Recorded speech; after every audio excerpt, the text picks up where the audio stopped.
정윤호 목사님과 함께하는 오늘의 큐티입니다. 7월 8일 오늘의 말씀은 베드로전서 4장 12절에서 19절까지입니다.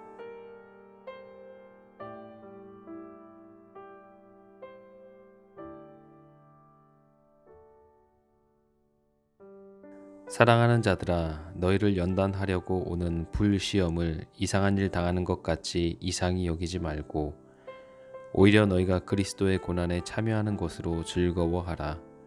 이는 그의 영광을 나타내실 때에 너희로 즐거워하고 기뻐하게 하려 함이라. 너희가 그리스도의 이름으로 치욕을 당하면 복 있는 자로다. 영광의 영, 곧 하나님의 영이 너희 위에 계심이라. 너희 중에 누구든지 살인이나 도둑질이나 악행이나 남의 일을 간섭하는 자로 고난을 받지 말려니와 만일 그리스도인으로 고난을 받으면 부끄러워하지 말고 도리어 그 이름으로 하나님께 영광을 돌리라. 하나님의 집에서 심판을 시작할 때가 되었나니 만일 우리에게 먼저 하면 하나님의 복음을 순종하지 아니하는 자들의 그 마지막은 어떠하며 또 의인이 겨우 구원을 받으면 경건하지 아니한 자와 죄인은 어디에 서리요. 그러므로 하나님의 뜻대로 고난을 받은 자들은 또한 선을 행하는 가운데 그 영혼을 미쁘신 창조주께 의탁할지어다. 아멘. 오늘 말씀의 제목은 고난에도 즐거워해야 할 이유입니다. 베드로 사도는 서신 전체를 통해 고난이 반드시 오리라는 것을 계속 강조합니다. 그러나 이 서신서의 분위기가 결코 어둡지 않은 것은 고난의 극복을 강조하고 있기 때문입니다. 아울러 베드로는 그리스도의 고난에 참여하는 것은 곧 그의 영광에 참여하는 것임을 강조하고 있습니다. 오늘 말씀 가운데 고난 가운데서도 즐거워할 수 있는 이유 3가지를 발견하게 됩니다. 첫 번째는 그리스도의 고난에 참여하는 즐거움입니다.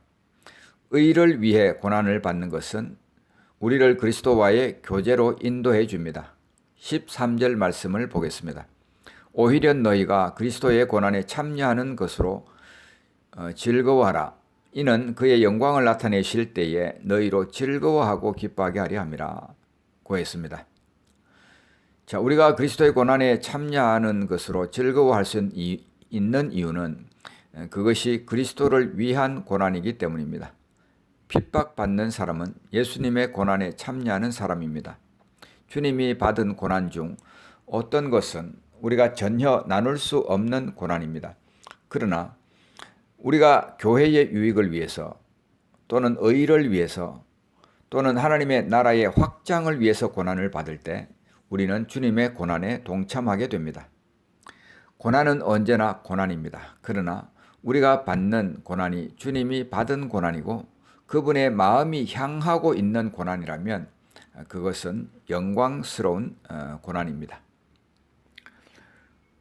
자, 우리가 그리스도의 고난에 참여하는 것을 즐거워할 수 있는 이유는 그것이 주님이 함께 하시는 고난이기 때문에 그렇습니다. 우리가 주님 때문에 자원해서 고난을 받을 때보다 주님의 임재하심과 그의 호의를 더 이상 가까이 느낄 때가 없습니다. 또한 주님을 더 사랑하지 않고는 아무도 주님을 위해 고난받지 못합니다. 저는 주님을 가장 가까이 느꼈을 때가 2017년 비자 문제로 인도에서 추방 위기를 맞이했을 때였습니다. 그 한 해 동안 기도할 때나 성경을 읽을 때에 끊임없이 주님께서 나와 함께 하시는 것을 누릴 수가 있었습니다. 하나님께서 저에게 끊임없이 개인적으로 말씀하시는 것을 들었습니다. 인도 내무부와 이민국을 대상으로 거의 11개월 동안 가는 긴 싸움이 있었습니다. 때로는 어떻게 해야 할지 모르고 있을 때 너는 이렇게 하라고 하시는 음성을 들었습니다. 지치고 힘들 때 격려해 주시는 음성을 들었습니다. 벼랑 끝에 선 것처럼 느낄 때는 약속을 상기시켜 주셨습니다. 저의 영혼이 그보다도 더 경성하고 그보다도 더 주님과 가까이 있었을 때가 없었습니다. 서머나 교회에 폴리갑이라는 감독이 있었습니다. 그는 황제를 주님으로 인정하기만 하면 목숨은 살려주겠다는 총독의 회유를 받았습니다. 그러나 그는 단호하게 거절하고 말았습니다. 그는 86년을 살아오는 동안에 주님은 단 한 번도 나를 배신한 적이 없는데 어떻게 내가 주님을 배신하겠습니까? 라고 당당하게 맞섰습니다. 그 순간 그의 마음은 주님의 사랑으로 가득 차 있었습니다. 이처럼 고난의 길은 혼자 가는 길이 아니기 때문에 우리는 즐거워할 수 있습니다. 주님의 고난에 동참하면서 우리가 즐거워할 수 있는 이유, 또 다른 이유는 주님의 영광이 나타나실 것을 준비하는 것이기 때문입니다. 13절 후반부 말씀입니다. 이는 그의 영광을 나타내실 때에 너희로 즐거워하고 기뻐하게 하려 함이라. 어떤 사람은 주님이 다시 오시는 것을 별로 생각하지 않습니다. 그런 사람은 아마도 하나님께서 하라고 맡겨주신 임무를 제대로 수행하지 못했기 때문일 것입니다. 정말로 주님을 기쁘시게 하는 삶을 산 사람은 주님을 향하여 담대한 믿음이 있고 그가 다시 오시기를 간절히 기다리게 됩니다. 자, 우리가 고난 가운데서도 기뻐할 수 있는 두 번째 이유입니다. 하나님의 성령의 임재를 누리는 즐거움이 있기 때문입니다.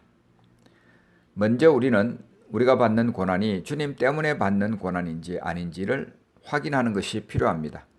15절 말씀입니다. 너희 중에 누구든지 살인이나 도둑질이나 악행이나 남의 일을 간섭하는 자로 고난을 받지 말려니와.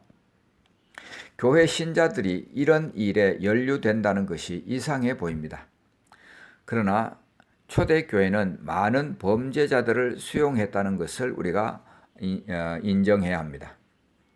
그들 중에 어떤 이들은 너무 쉽게 교제 속으로 받아들여졌습니다. 그들이 예수님에게로 나아온 것은 잘못된 행실에 대하여서 속죄하고자 하는 노력의 일환이었습니다. 그러나 문제는 그 잘못을 비밀스럽게 유지하는 경우가 많았다는 것입니다. 우리는 죄 때문에 고난을 당하면서 예수님 때문에 고난받는 사람들이 받을 위로를 받아들지 않도록 주의해야 합니다. 순교자를 만드는 것은 고난이 아니라 그 고난의 원인입니다. 무엇 때문에 고난을 받느냐가 중요하다는 말입니다. 또한 우리가 받는 고난이 그리스도인으로서 받는 고난이라면 그것을 인내할 때에 성령이 우리에게 임하신다는 것을 알아야 합니다. 14절 말씀을 보겠습니다. 너희가 그리스도의 이름으로 치욕을 당하면 복 있는 자로다. 영광의 영 곧 하나님의 영이 너희 위에 계심이라. 이 임재를 통해 하나님의 두드러진 속성인 영광을 보게 됩니다. 한때 제 간절한 기도는 하나님 오늘도 주님의 영광을 보게 해 주옵소서였습니다. 그리스도인의 즐거움은 고난을 통해 오는 것일 뿐만 아니라 고난 때문에 넘치는 것이기도 합니다. 하나님의 성령이 함께하는 사람이 비참하게 될 리가 없습니다. 성령이 임하시고 함께 거하시고 도와주시고 우리를 기뻐하십니다. 이것이야말로 말할 수 없는 특권입니다. 고난은 우리의 수치가 아니라 도리어 영광입니다. 16절 말씀입니다. 만일 그리스도인으로 고난을 받으면 부끄러워하지 말고 도리어 그 이름으로 하나님께 영광을 돌리라. 왜 우리가 하나님께 영광을 돌려야 하겠습니까? 그 이유는 그 순간 하나님의 성령께서 우리 안에 쉴 곳을 발견하기 때문입니다. 이것이 바로 성령의 임재입니다. 예수 그리스도와 하나님 아버지에 대하여서 우리가 아는 바는 모두 성령을 통해서 우리에게 온 것입니다. 성령은 우리를 돕기 위해 계십니다. 그 존재감을 별로 느끼지 못하지만 우리가 누리는 위로부터 오는 은혜들은 성령께서 우리를 도와주신 결과입니다. 그러므로 고난을 부끄러워할 것이 아니라 오히려 즐거워해야 합니다. 세 번째로 고난 가운데서도 기뻐할 수 있는 이유, 아버지를 신뢰하는 즐거움이 있기 때문입니다. 17절부터 19절까지 말씀입니다. 하나님의 집에서 심판을 시작할 때가 되었나니 만일 우리에게 먼저 하면 하나님의 복음을 순종하지 아니하는 자들의 그 마지막은 어떠하며 또 의인이 겨우 구원을 받으면 경건하지 아니한 자와 죄인은 어디에 서리요. 그러므로 하나님의 뜻대로 고난을 받는 자들은 또한 선을 행하는 가운데 그 영혼을 미쁘신 창조주께 부탁할지어다. 하나님의 집에서 심판을 시작할 때가 되었다고 합니다. 하나님의 집은 교회를 가리킵니다. 이 심판은 멸망당할 심판이 아니라 마지막 날의 심판은 아무도 피할 수 없는 것임을 공개적으로 보여주고 있습니다. 이 심판 앞에서는 아무도 피할 수가 없습니다.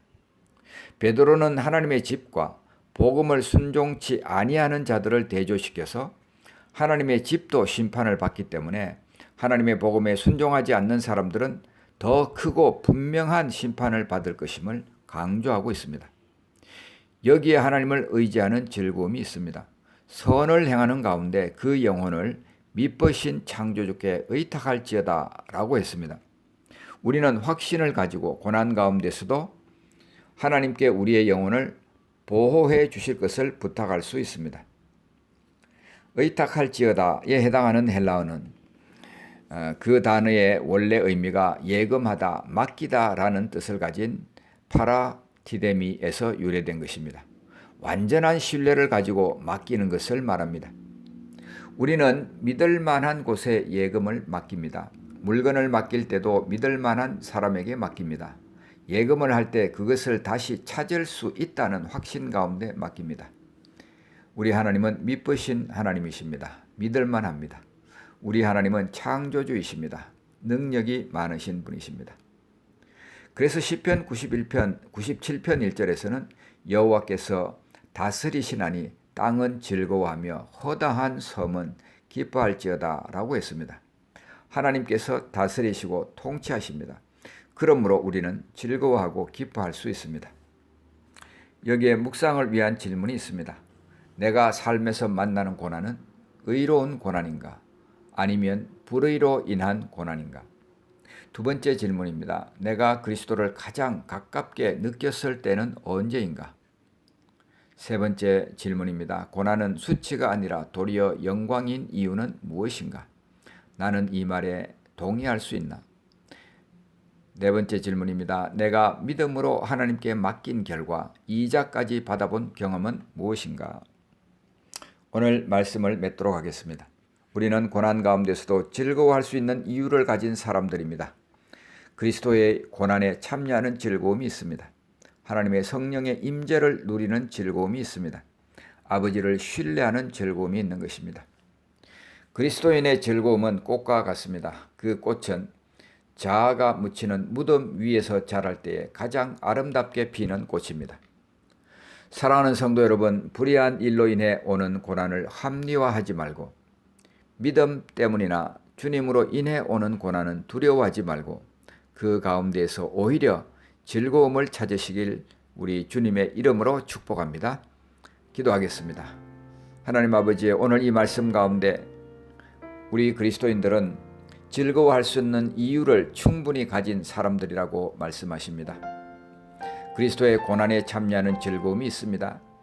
하나님의 성령의 임재를 누리는 즐거움이 있습니다. 아버지를 신뢰하는 즐거움이 있습니다.